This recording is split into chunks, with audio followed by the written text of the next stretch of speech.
అదే RTV app వార్తల్ని క్షణాల్లో చదివే అవకాశం ఉంటుంది. ఒక న్యూస్ పేపర్, ఒక టెలివిజన్ ఛానల్ మీ చేతుల్లో ఎప్పుడూ ఉంటాయి. మున్సిపల్ శాఖ ఈ డిపార్ట్మెంట్లో ఈరోజు టౌన్ ప్లానింగ్కి సంబంధించి, అర్బన్ అథారిటీకి సంబంధించి టౌన్ ప్లానింగ్ డైరెక్టర్ని స్టేట్ అడిషనల్ డైరెక్టర్ని, జాయింట్ డైరెక్టర్ని, డిప్యూటీ డైరెక్టర్ని ఈరోజు పిలవటం జరిగింది. వారితో యాక్చువల్గా సుదీర్ఘంగా డిస్కషన్స్, ఎందుకంటే 2014 నుంచి 19 దాకా నేను మంత్రిగా ఉంటే ఇదే శాఖకి నాకు తెలిసి ఒక కంప్లైంట్ కూడా రాలా. కానీ ఇప్పుడు మంత్రిగా రాగానే ఈ యొక్క టౌన్ ప్లానింగ్ దాంట్లో పర్టికులర్గా టీడీఎస్ బాండ్స్ విషయంలో ఈరోజు టీడీఆర్ బాండ్స్ విషయంలో ఎన్నో అవకతవకలు జరిగినట్టుగా దాని మీద కమిటీలు కూడా వేశారు. గత ప్రభుత్వం వేసింది. తణుకు, తిరుపతి, తర్వాత వచ్చి గుంటూరు, తర్వాత విశాఖపట్నం, వీటిల్లో టీడీఆర్ బాండ్స్ రిపోర్ట్లు వచ్చినాయి. అంటే ఫస్ట్ యాక్చువల్గా తణుకులో 29 టీడీఆర్ బాండ్స్ ఇచ్చారు. తణుకులో 29 ఇస్తే అందులో అన్నీ అవకతవకలే. అంటే 1:200 ఇవ్వాల్సింది 1:400 ఇచ్చారు. తర్వాత 4,500 స్క్వేర్ యాడ్ రేట్ ఉంటే దాన్ని 22,000కి వేశారు.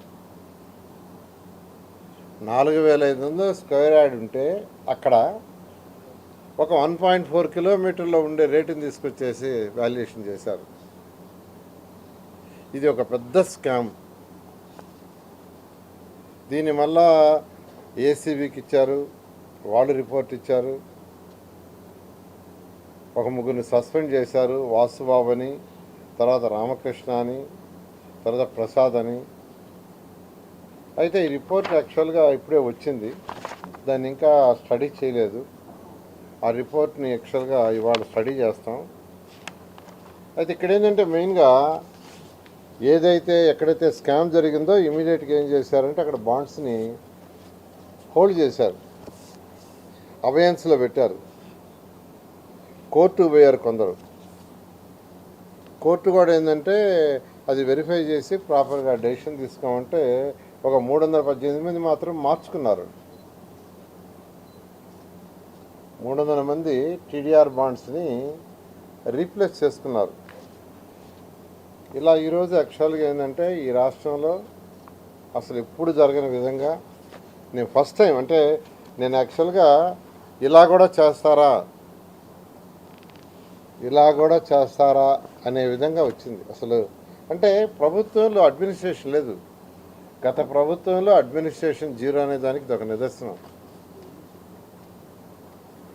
అధికారులు వాళ్ళ కొన్ని రూల్స్, రెగ్యులేషన్స్, జీవోలు, స్టాట్యూటరీ చట్టాలు అన్నీ చేయాలి, వాళ్ళ పని అది. బట్ 100 కోట్ల యాక్చువల్గా ఫ్రాడ్ జరిగినట్టుగా దీంట్లో ప్రిలిమినరీ రిపోర్ట్ ఉంది. దీని మీద యాక్చువల్గా ఇవాళ వచ్చింది రిపోర్ట్. యాక్చువల్గా అది స్టడీ చేసి చేయడం జరుగుతుంది. దీని మీద ఏసీబీ, డీజీ కూడా యాక్చువల్గా రిపోర్ట్ ఇచ్చారు. తర్వాత అదేవిధంగా తిరుపతి తీసుకుంటే తిరుపతిలో కూడా ఇదే విధంగా చేశారు. ఇక్కడైతే స్క్వేర్ యార్డ్స్ కింద క్యాలిక్యులేట్ చేయాల్సి ఉంటే తణుకులు ఎకరాల కింద క్యాలిక్యులేట్ చేశారు. ఎకరాల కింద ఒక చిన్న బిట్ క్యాలిక్యులేట్ చేయాల్సి ఉంటే ఆ సర్వే నెంబర్ మొత్తానికి క్యాలిక్యులేట్ చేసి ఇచ్చారు. తిరుపతిలోకి వచ్చేళ్ళకి యాక్చువల్గా ఏంటంటే 2 టీడీఎస్ ఈ విధంగా చేశారు. ఇదే విధంగా అక్కడ రేటు ఫిక్స్ చేయటంలో కూడా అబ్నార్మల్గా 40,000 స్క్వేర్ యార్డ్ కింద ఫిక్స్ చేసి అక్కడ మిస్యూజ్ చేశారని యాక్చువల్గా రిపోర్ట్ ఇవ్వడం జరిగింది.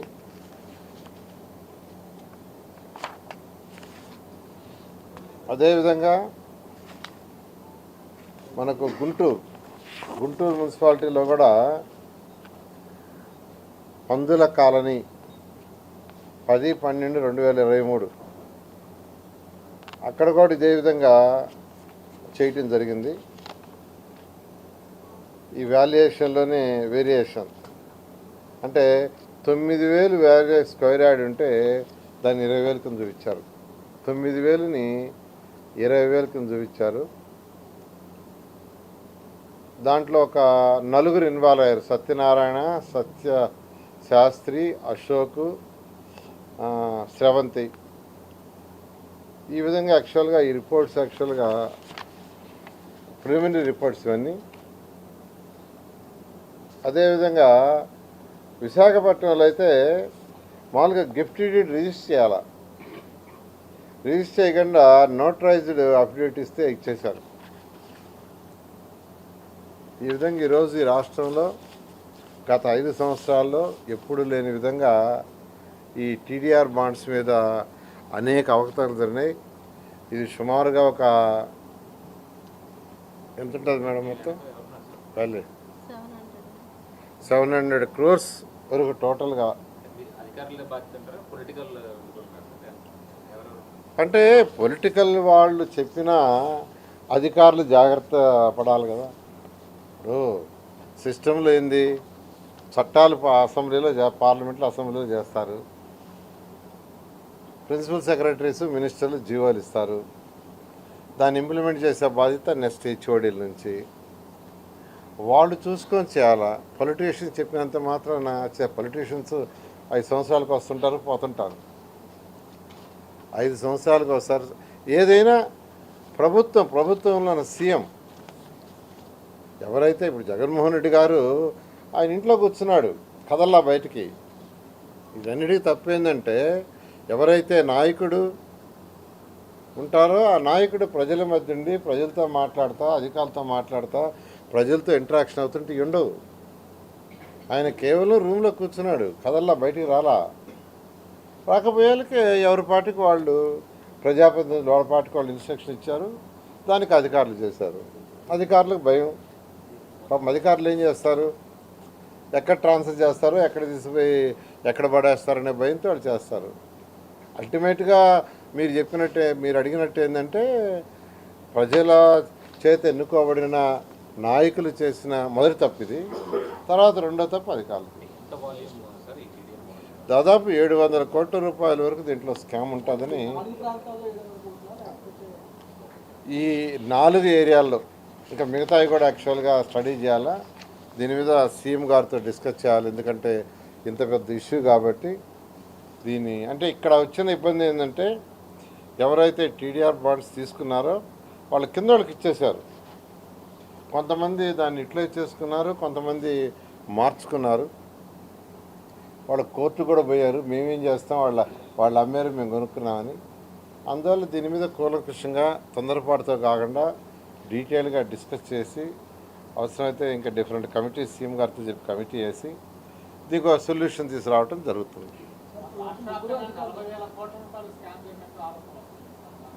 అంటే ఇంతవరకు యాక్చువల్గా ప్రాథమికంగా మాకు వచ్చిన దాంట్లో సుమారుగా ఒక 700 crores అని వచ్చింది. రాష్ట్రంలో ఉన్న 123 మున్సిపాలిటీస్లో ఎక్కడెక్కడ ఏం జరిగిందో మొత్తం 123 మున్సిపాలిటీస్లో ఎలా జరిగిందో దీని మీద ఎంక్వైరీ చేయడం జరుగుతుంది. అంటే వాళ్ళని యాక్చువల్గా సస్పెండ్ చేశారు. యాక్చువల్గా మిగతా రిపోర్ట్లు ఇప్పుడే వచ్చిండే, వాటి మీద డెసిషన్స్ తీసుకొని ముందుకు పోవడం జరుగుతుంది. ఏదైనా యాక్చువల్గా అంటే మనం ఒక స్పెసిఫిక్ అనేది రిపోర్ట్ ప్రాపర్గా రాకుండా ఒక పర్టికులర్ నాయకుడు కానీ పర్టికులర్ అధికారి గురించి చెప్పడం కరెక్ట్ కాదు. రిపోర్ట్స్ వచ్చింది వాళ్ళ యాక్చువల్ తణుకు రిపోర్ట్ వచ్చింది, వాళ్ళు స్టడీ చేస్తాం. స్టడీ చేసిన తర్వాత మీకు ఎవరు ఏందని చెప్పడం జరుగుతుంది. అంటే ఒకటి పొలిటీషియన్స్ చెప్పినా అధికారులు చేయకూడదు. నేను అదే ఇప్పుడు అధికారులందరికీ అదే చెప్తున్నాను. పొలిటీషియన్స్ చెప్పినా మీరు చట్ట ప్రకారం మీకు ఇచ్చిన జీవోలు మీకు ఇచ్చిన రూల్స్ ప్రకారం మీరు చేయండి,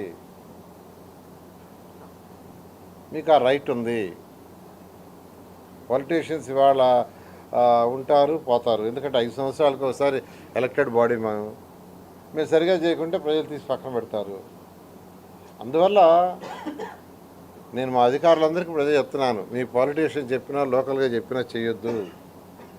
నేను అన్నిటికీ టైం లైన్ పెడుతున్నాను, ఎందుకంటే ఆన్లైన్ సిస్టమ్ 2014 నుంచి 19 దాకా నేనే చేసింది. క్యాట్ సాఫ్ట్వేర్ ఉంటే దాంట్లో సబ్మిట్ చేస్తే వితిన్ సెకండ్స్లో అప్రూవల్ వస్తుంది. 15 డేస్లో అధికారులు వెరిఫై చేసుకోవాలి ఫిజికల్గా. వెరిఫై చేసి నో అబ్జెక్షన్ ఏముంటే ఇట్ ఈస్ డీమ్డ్. అది కొంత లిమిట్ వరకే పెట్టుకొని ఉండాలి వీళ్ళు ఇప్పుడు, అంటే 5 ఫ్లోర్ల వరకే. ఇవాళ నేను ఆర్డర్ వేస్తున్నాను, అది ఎన్ని ఫ్లోర్లు అయినా యూ గో హెడ్ అంటున్నారు. 15 అంతస్తులైనా 18 అంతస్తులైనా 21 అంతస్తులైనా ఆన్లైన్ సిస్టమే. 21 అంతస్తులు కట్టుకునే వాళ్ళైనా ఈ రాష్ట్రంలో ఆన్లైన్లో సబ్మిట్ చేసి ఈరోజు నుంచి ఆన్లైన్లో సబ్మిట్ చేస్తే వాళ్ళకి పర్మిషన్ వస్తుంది. మా అధికారులు 15 రోజుల్లో దాన్ని వెరిఫై చేసి ఏదైనా డిఫెక్ట్స్ ఉంటే చెప్తారు, కరెక్షన్ చేసుకోవటం. లేదు అంటే ఇట్ ఈస్ డీమ్డ్.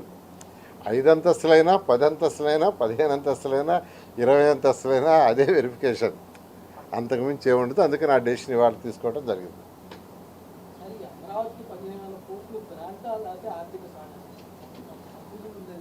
అంటే ఈ 1500 కోట్ల యాక్చువల్గా ఏంటంటే డిఫరెంట్ ఇన్స్టిట్యూషన్స్ ద్వారా ఇప్పిస్తూ ఉన్నారు, అంటే జైకా కావచ్చు అట్లాంటి వాటి ద్వారా. తర్వాత దాన్ని ఎలా అనేది, అంటే అది గ్రాంటా, ఎంత గ్రాంటు, ఎంత వాళ్ళు ఇచ్చేది అనేది ఫర్దర్గా సీఎం గారు వాళ్ళతో డిస్కస్ చేస్తామని నిర్మలా సీతారామన్ కూడా చెప్పడం జరిగింది. అందువల్ల వెయిట్ చేయండి, సీఎం గారు వాళ్ళతో మాట్లాడతారు. ఫస్ట్ ఇమీడియట్గా ఒక 15,000 కోట్లు యాక్చువల్గా తీసుకోవడానికి పర్మిషన్ ఇచ్చారు కాబట్టి మనకు అమరావతి రాజధాని అనేది ఇమీడియట్గా ముందుకు పోవడం జరుగుతుంది. టెక్నికల్ కమిటీ అంటే ఇప్పుడు యాక్చువల్గా ఏదైతే బిల్డింగ్స్ ఉన్నాయో ఈ బిల్డింగ్స్ యొక్క అంటే 5 ఏళ్ళు ఏమీ చేయలేదు వర్క్, అందువల్ల వాటికి టెక్నికల్ కమిటీ ఒకటి వేసాము. అదేవిధంగా ఐఐటి చెన్నై వాళ్ళకి ఈ యొక్క టవర్స్ ఏదైతే 5 టవర్స్ ఉన్నాయో 5 టవర్స్ అసెంబ్లీ హైకోర్టు బిల్డింగ్స్, 5 టవర్లు, ఒక అసెంబ్లీ, ఒక హైకోర్టు బిల్డింగు, వాళ్ళని యాక్చువల్గా వాళ్ళకి లెటర్ రాసాము, వాళ్ళ టెక్నికల్ స్ట్రెంత్ని వాళ్ళని అడ్వైజ్ చేయమని. అదేవిధంగా ఏవైతే ఎమ్మెల్యేలకి ఎమ్మెల్యేలకి స్టాఫ్కి క్వార్టర్స్ కట్టామో వాటన్నిటి మీద కూడా వెరిఫై చేసి హైదరాబాద్ ఐఐటి వాళ్ళకి ఇచ్చాము. వాళ్ళని ఒక 15 రోజుల నుంచి 1 మంత్ లోపల ఇవ్వమన్నాం, నాట్ మోర్ దెన్ 1 మంత్. ఆ రిపోర్ట్ వచ్చిన తర్వాత నెక్స్ట్ దాని ప్రాసెస్లో టెండర్లు అవి పిలిచి ముందుకు పోవడం జరుగుతుంది. వస్తున్నారు, దే రెస్పాండ్.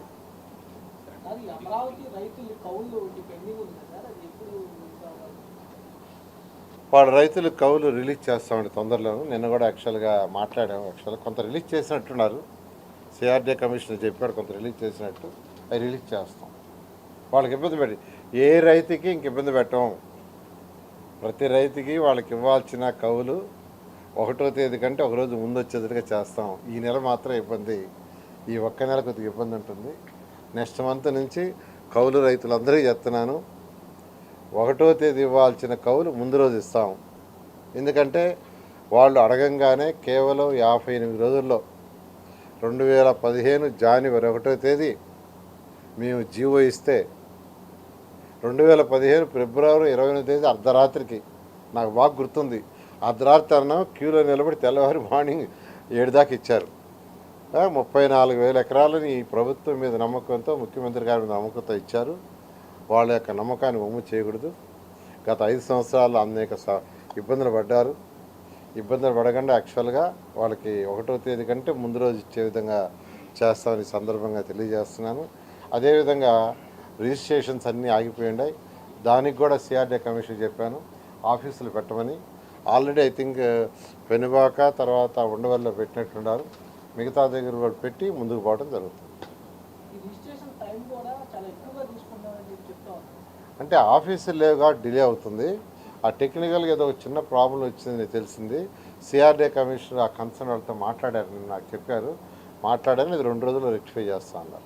మరిన్ని వీడియోస్ కోసం ఛానల్ ని సబ్స్క్రైబ్ చేయండి, లేటెస్ట్ అప్డేట్స్ కోసం వాట్సాప్ ఛానల్ ని ఫాలో చేయండి అండ్ లింక్ డిస్క్రిప్షన్ లో ఉంది.